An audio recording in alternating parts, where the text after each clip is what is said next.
감사합니다. 늘 헌신하는 EDL 찬양단에게도 감사를 드립니다. 우리는 지금 교회적으로 감사 고백 70일을 보내고 있는 중입니다. 지난 한 주간 어떤 감사의 시간을 보내셨는지요? 저는 이 몇 주간 평소보다 훨씬 더 분주한 일정을 보내고 있는 중입니다. 그 빡빡한 일정 중에 지난 월요일과 화요일 서대문지방 목회계획 세미나가 있었습니다. 월요일 밤에 저보고 1시간 말씀을 전하라 책임을 맡기셔서 부득이 참석해야만 됐습니다. 말씀 전하는 것도 그렇지만 시간을 내는 것도 많이 부담스러웠습니다. 그러나 마치고 돌아오면서 참 감사했습니다. 동역자들과 흉금을 털어놓고 만남을 가질 수 있었기 때문입니다. 또 그 만남을 통해서 긴장을 늦추지 않고 분주하게 일상을 보내는 것도 이거 감사할 큰 조건임을 알게 됐습니다. 그렇지 않았으면 하루하루의 일과가 얼마나 지루하고 힘들었겠습니까? 또 하나 감사할 일이 있었습니다. 독일에 살고 있는 아들이 손녀를 데리고 며칠 일정으로 귀국을 했습니다.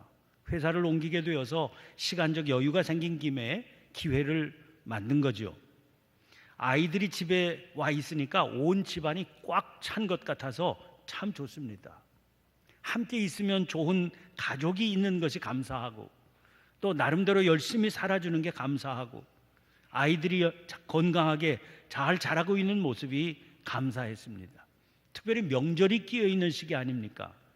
아이들이 모두 멀리 떨어져 살고 있으니까 명절이 되어도 늘 쓸쓸하기만 했는데 올해 추석은 3대가 함께 지내게 됐습니다. 생존에 계신 장모님 뵈러 가면 4대가 한자리에서 만나게 되는 거지요. 감사하고 또 감사할 일입니다. 내일이 바로 한가위 추석입니다. 이날은 봄에서부터 여름 동안 가꾼 곡식과 과일들이 익어서 수확을 거두는 계절에 1년 중에 가장 큰 보름달이 뜨는 날입니다. 주로 농사를 주업으로 삼았던 우리 민족에게는 새해를 시작하는 설날과 함께 가장 큰 명절이지요. 여름처럼 덥지도 않고 또 겨울처럼 춥지도 않아서 살기에 가장 좋은 계절일 뿐 아니라 거두어들인 핵곡식으로 몸도 마음도 풍성한 그런 명절입니다. 그래서 더도 말고 덜도 말고 한 가위만큼만 같아라 그런 속담이 생길 정도이니까 1년 중에 가장 즐거운 명절이라 할 수 있습니다. 그런데 이 추석의 전통적인 풍습 중 하나가 차례와 성묘입니다. 추석날은 아침 일찍 일어나 온 가족이 차례를 지냈습니다. 설날에는 떡국이지만 이날은 햅쌀로 밥을 짓고 술을 빚습니다. 그리고 핵곡식으로 송편을 만들어 상에 올리지요. 차례가 끝나면 상에 올렸던 음식을 온 가족이 나누며 아침 식사를 하게 되는데 이것을 음복이라고 그랬습니다. 아침 식사 마치면 조상의 산소를 찾아가서 성묘를 합니다. 추석날 성묘 가기 며칠 전에 산소에 가서 풀을 깎는 벌초를 해놓기도 합니다. 추석 명절에 이런 전통적인 풍습이 마음에 와닿습니다. 그대로 지키지는 않지만 이 풍습의 정신이 뭐겠습니까? 가장 풍요로운 시간에 자기들의 오늘의 삶이 있게 한 조상을 떠올리면서 그분들께 감사를 표하는 것 아닙니까? 그것은 자기들의 오늘에 대한 강한 긍정을 의미합니다. 지금의 삶에 감사가 없고 원망, 불평만 가득하다면 결코 지킬 수 없는 풍습이기 때문입니다. 그것을 생각하니까 이 풍습이 더 아름답게 다가옵니다. 아들이 손녀를 데리고 귀국해서 가까이에 와 있으니까 그 아이들을 각별한 눈으로 지켜보게 됩니다. 손녀는 제 아비에게서 잠시도 떨어지려 하지 않고 딱 붙어 지냅니다. 아무래도 여기는 제 집이 아니니까 낯이 설겠죠. 그런 환경에서 익숙한 사람이라고는 제 아비뿐이니 그럴 만도 합니다. 그런데 아들의 태도도 참 귀해 보입니다. 얼마나 제 딸 아이를 귀히 여기는지요. 오랜만에 귀국했으니까 저만을 위한 시간을 가지고 싶어 할 만도 하건만 모든 것을 제 딸 아이 위주로 하려고 합니다.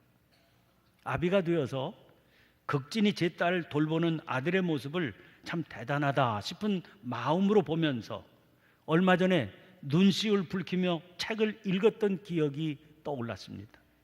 제목이 당신은 우는 것 같다, 그런 책입니다. 제목 밑에 부제가 붙어 있는데 그날의 아버지에게였습니다. 신용목과 안희연 두 시인이 유명한 시인들이 쓴 아버지에 대한 시들을 이 책에 모아놓았습니다. 그리고 그 시 한 편 한 편에 그 시를 읽은 자기들의 개인적인 감상을 후기처럼 써붙여 놓았습니다. 이 책이 제 눈길을 끈 것은 이게 아버지에 관한 시들을 모은 책이라고 하는 이유입니다. 시의 주제로 아버지? 그건 조금 낯이 섭니다. 아버지, 어머니 이 부모님 중에서도 시가 될 만한 분은 주로 어머니라고 생각했거든요. 자애롭고 희생적인 사랑, 가슴 저미는 어머니에 대한 그 사랑은 얼마나 무궁무진한 시의 근원이 되어 왔습니까? 그런데 이 책은 주제가 아버지라는 겁니다.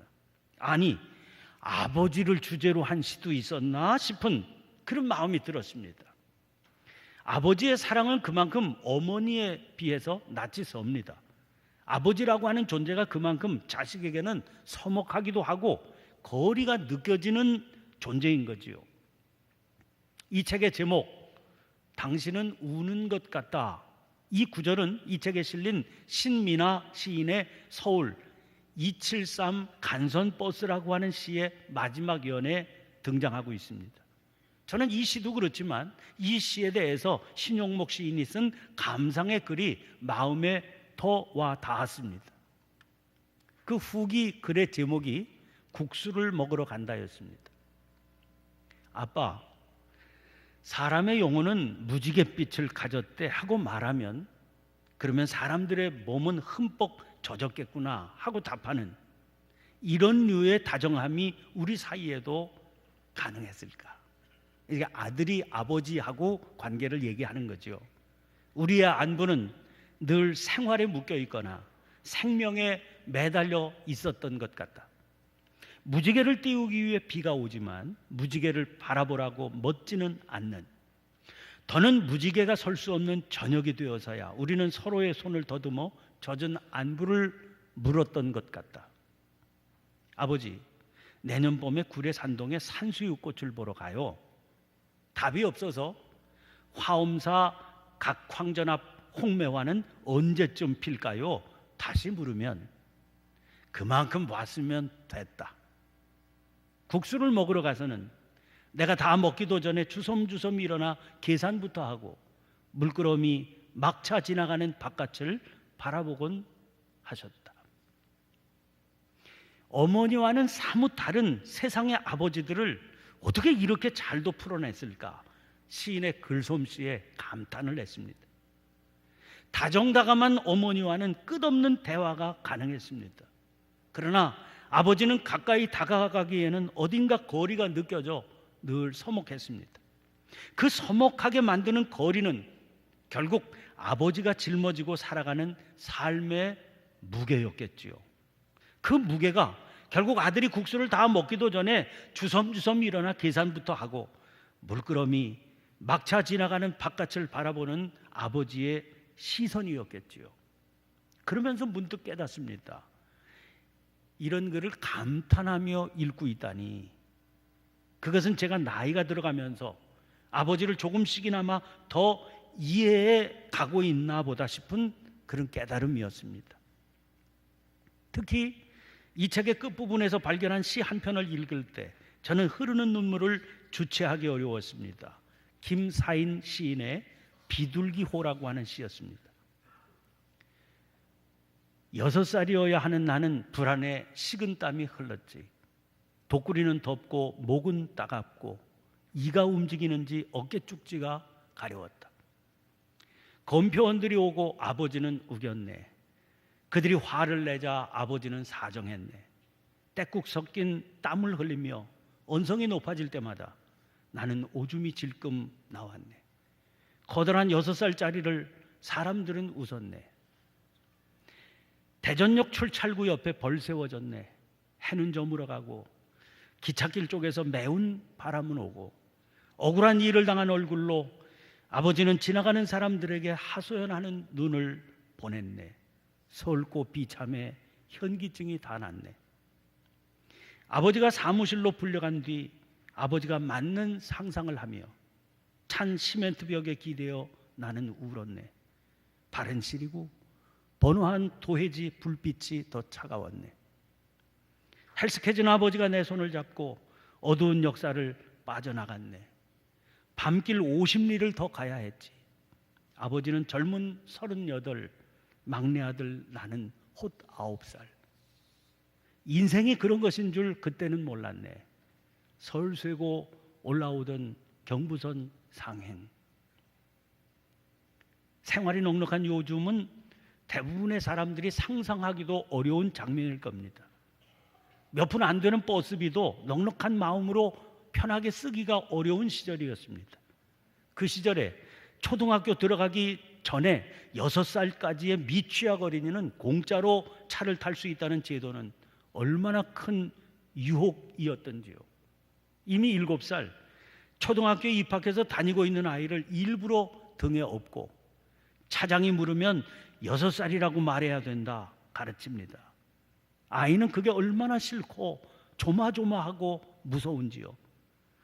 난 이제 학교 입학해서 1학년이야 큰 소리로 외치고 싶습니다. 그러나 그럴 수 없고 그래서도 안 되는 것을 알고 등에 업힙니다. 차장은 묻고 아이는 일러준 대로 거짓말을 합니다. 차장은 사실을 알고 있으면서도 짐짓 묻는 것일 테지만 아이는 얼마나 겁이 났겠습니까? 그러나 시인의 아버지는 너무했습니다. 7살이라도 겁이 났을 텐데 아들은 9살이었으니 말입니다. 쉽게 그냥 넘기기 어려운 뻔한 거짓말. 누구나 보고 웃을 만큼 커다란 6살짜리였습니다. 비록 비둘기호 완행열차이기는 했지만 그래도 시내 버스가 아니라 경부선 열차입니다. 아버지에게는 유혹을 받고도 남을 만한 큰 금액이었을 겁니다. 아직 가야 할 목적지까지는 50리가 남아있던 대전역에서 그만 검표원에게 붙들렸습니다. 아버지는 사정을 했지만 그냥 놓아주지를 않았습니다. 부자는 해 저무는 추운 겨울 매운 바람이 부는 기차역에 벌세워졌습니다. 어린 아들은 설고 비참했습니다. 결국 아버지는 사무실로 불려가고 혼자 남은 아들은 불려간 아버지가 사람들에게 매맞는 상상을 하며 울었습니다. 헬스케진 얼굴로 풀려난 아버지는 아들의 손을 잡고 밤길 50리를 걸어갔습니다. 그때 아버지는 38의 젊은 나이, 시인의 나이 홑 9살이었습니다. 시인은 인생이 그런 것인 줄 그때는 몰랐다, 그렇게 노래합니다. 아버지라면 자식에게 바른 삶을 가르치고 모범을 보여주어야 되지요. 그런데 아들 앞에서 거짓말하는 비양심적인 행동을 하다니요. 그런 이유를 들어 이 아버지를 꾸짖는 사람은 지금도 인생을 모르는 사람입니다. 시인은 말하고 싶었을 겁니다. 그때는 몰랐다. 그래서 그런 아버지가 원망스럽고 자기는 비참했다고. 그 말은 그때의 아버지보다 더 나이가 들은 이제는 그 아버지를 조금은 알 것 같다는 그런 말 아니겠습니까? 세상의 아버지는 부족하고 약하고 허물이 가득합니다. 그런 채로 아버지라는 무거운 짐을 지고 삽니다. 인생이 그런 것 아니겠습니까? 인생이 그런 것인 줄 모르는 그때는 몰랐던 자식은 그 아버지를 부끄러워하고 야속해하고 속상해합니다. 심지어 자기 삶에서 지워버리고 싶어 할 수도 있습니다. 그러나 생각해 보십시오. 이토록 연약하고 허물 가득한 그가 핏줄이라는 이유로 그 무거운 짐을 지고 있습니다. 그 자체가 거룩한 일 아니겠습니까? 조상의 은덕을 떠올리며 감사를 표하는 명절인 추석을 하루 앞둔 날입니다. 이날 갈라디아서의 말씀을 받습니다. 갈라디아서는 복음의 마그나 카르타, 즉 복음의 대헌장이라고 하는 별명이 붙은 편지입니다. 인간이 자기의 행위로 구원을 얻을 수 있다고 가르치는 율법주의자들에 대항해서 인간의 행위를 가지고는 구원을 얻을 수 없다는 복음을 선포하는 내용을 담고 있기 때문입니다. 그런데 그런 편지 끝부분에서 바울 사도는 뜻밖의 말씀을 전하고 있습니다. 5장 25절에 만일 우리가 성령으로 살면 또한 성령으로 행할지니라고 그랬습니다. 그러니까 은혜 아닌 행위의 얘기를 강조하고 있는 거지요. 왜 그렇습니까? 진정한 은혜라면 그 결과는 반드시 행동으로 나타나게 마련이기 때문이죠. 그러면 성령을 따라 행하는 것은 구체적으로 어떤 것이겠습니까? 그것을 설명하기 위해서 이어지는 말씀이 오늘 본문 말씀입니다. 본문 2절 말씀 보세요. 너희가 짐을 서로 지라. 그리하여 그리스도의 법을 성취하라. 새번역에서는 이 구절을 여러분은 서로 남의 짐을 져주십시오, 이렇게 옮겼습니다. 짐을 서로 지는 것, 서로 남의 짐을 져주는 것이 그리스도의 법을 성취하는 것이라고 그랬습니다. 그런데 이어지는 5절에서는 각각 자기의 짐을 질 것이라, 그렇게 말씀하십니다. 서로 남의 짐을 져주라 그랬는데 여기서는 자기의 짐을 질 것이라 하시니 서로 어긋나 보이는 이 말씀이 어떻게 연결이 될 수 있겠습니까? 독일 신학자 본 회퍼는 그리스도인이란 타자를 위한 존재다, 이렇게 정의했습니다. 그러므로 그리스도인에게는 누군가의 짐이 자기가 져야 할 자기의 짐이 되는 겁니다. 그래서 새번역 성경에서는 여기 등장하는 자기의 짐을 자기 몫의 짐이라고 그렇게 옮기고 있습니다. 남의 짐을 자기 몫의 자기 짐이라고 여기는 것이 바로 성령을 따라 행하는 것이다, 그렇게 설명하고 있는 거지요. 누군가의 짐을 자기의 짐, 자기 몫의 짐으로 진다는 것은 구체적으로 어떤 것일까요? 10절 말씀 보세요. 그러므로 우리는 기회 있는 대로 모든 이에게 착한 일을 하되 더욱 믿음의 가정들에게 할지니라. 우리는 기회 있는 대로 모든 이에게 착한 일을 해야 됩니다. 그런데 더욱 믿음의 가정들에게 그렇게 해야 한다고 그랬습니다. 문자 그대로만 받는다면 더욱 믿음의 가정들에게, 이것은 교회 안에서 같은 믿음의 길을 가는 이들을 떠올리게 할 것입니다. 그런 의미가 담겨 있는 게 분명하지요. 그러나 그렇게만 받는다면 9절 말씀이 조금은 걸리게 됩니다. 우리가 선을 행하되 낙심하지 말지니 포기하지 아니하면 때가 이름에 거두리라.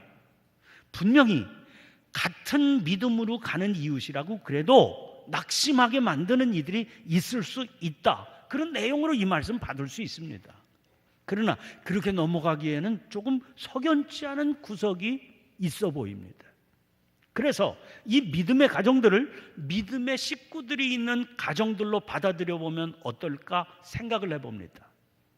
어떤 가정에 믿음의 식구가 있습니다. 그런데 그 가정에 믿지 않는 식구들도 있습니다. 믿음의 사람이라면 기회가 있는 대로 모든 사람에게 착한 일 해야 되지요. 그런데 그러려면 자기 가정에서 아직 믿지 않는 식구들에게 더 그렇게 해야 되지 않겠습니까? 여러분의 가정에서는 누가 그런 사람입니까? 이 명절에 아버지를 떠올리게 된 이유입니다. 아까 소개한 책에서 필자인 신용목 시인은 자기 아버지를 이렇게 소개했습니다. 나를 세상에 존재하게 한 사람이면서 동시에 나의 한계를 심어준 사람, 이 가능과 불가능을 집약할 수 있는 대명사는 아버지밖에 없다. 그것이 신도 세상도 그의 이름을 빌려 쓰는 이유일 것이다. 더없이 고마우면서도 무한히 원망스러운 그 애증의 골마다 보름달이 뜨고 벚꽃이 핀다. 삶과 죽음이 싸우듯 사랑과 미움이 서로를 찌르고 희망과 절망이 자리를 바꾸듯, 그리고 눈물이 왼 뺨과 오른 뺨의 길이를 재듯 우리는 계절의 찰나에 핀 꽃을 바라보는 마음으로 서로를 생각한다. 어린 시절 어린아이의 눈으로 보기에도 허물이 많아 보였던 아버지, 부끄러움조차 안겨주었던 아버지입니다. 그런데 어른이 되어 인생을 알아가는 나이가 되니까 비로소 그의 내면의 아픔을 조금은 이해하게 됩니다. 믿음의 사람이 된다는 것은 성령을 따라 행하는 자가 된다는 말입니다. 그것은 결국 성숙한 어른의 마음으로 누군가를 받아들이게 되고 그의 짐을 자기 몫의 짐으로 지고 간다는 말이 될 것입니다. 그런데 여러분, 철들자 이별이라고 그랬습니다. 깨닫고 행동으로 옮기려고 하니까 기회가 이미 사라져 버렸더라, 그런 말이지요. 그게 또 인생이기도 하지 않습니까? 그러므로 깨달았다 싶으면 지체하지 말아야 됩니다. 미루지 말고 즉각 실천해야 됩니다. 만족할 수는 없어도 그래야만 조금이라도 실천할 수 있는 겁니다. 그래서 기회 있는 대로라고 말씀하고 있는 거죠. 추석이 내일로 다가왔습니다. 좋은 기회가 주어진 것 아닙니까? 꼭 아버지가 아니라고 그래도 마음이 불편한 식구들을 착한 마음으로 섬기는 기회로 삼아보시기를 바랍니다. 그 일을 위해서 서로의 짐을 자기 몫으로 여기고 짊어져 보시기를 바랍니다. 마지막으로 김종삼 시인의 장편 2라고 하는 그런 제목의 시를 소개해 드리겠습니다. 조선 총독부가 있을 때 청계천변 십전 균일 상 밥집 문턱엔 거지 소녀가 거지 장님 어버이를 이끌고 와서 있었다. 주인 영감이 소리를 질렀으나 태연하였다. 어린 소녀는 어버이의 생일이라고 10전짜리 2개를 보였다. 아버지는 거지 장님입니다. 소녀도 거지지요. 국밥집 주인 영감은 식당 문턱에 서 있는 그들의 모습을 보고 소리를 지릅니다. 그러나 그날 소녀는 태연합니다. 남들 보기에는 아버지가 함부로 소리를 지를 수 있는 초라한 거지 장님에 불과하지만 그 아버지 생일상 차려드리겠다고 밥값 10전짜리 2개를 손에 들고 있었기 때문입니다. 생일 맞은 아버지는 당당히 값을 치르고 오늘은 거지가 아닌 손님으로 밥을 드셔야 되기 때문입니다. 기도하겠습니다. 사랑이 많으신 하나님, 죄와 허물로 죽었던 저희들을 보배로운 피를 흘려 하나님의 자녀가 되게 하셨습니다. 그 은혜를 깨닫고 살면 성령을 따라 행하는 것이 당연한 일입니다. 주님은 그것이 남의 짐을 자기 몫의 짐으로 지는 일이라 말씀하십니다. 은혜를 깨달았다 하면서도 저희들에게는 그 일이 여전히 어렵습니다. 저희를 불쌍히 여겨 주시옵소서. 모든 이들에게 착한 일을 하되 특별히 가정의 식구들에게 행할 수 있도록 은혜와 능력을 더하여 주시옵소서. 결의의 큰 명절 추석이 저희들에게는 믿음의 실천장, 믿음의 실험실이 되게 해 주시옵소서. 저희들의 믿음이 입술의 은혜에서 삶의 열매가 되게 해 주시옵소서. 십자가에서 보배로운 피를 흘려 저희를 구원하신 예수님 이름으로 기도하옵나이다. 아멘. 아멘. 다 함께 일어나시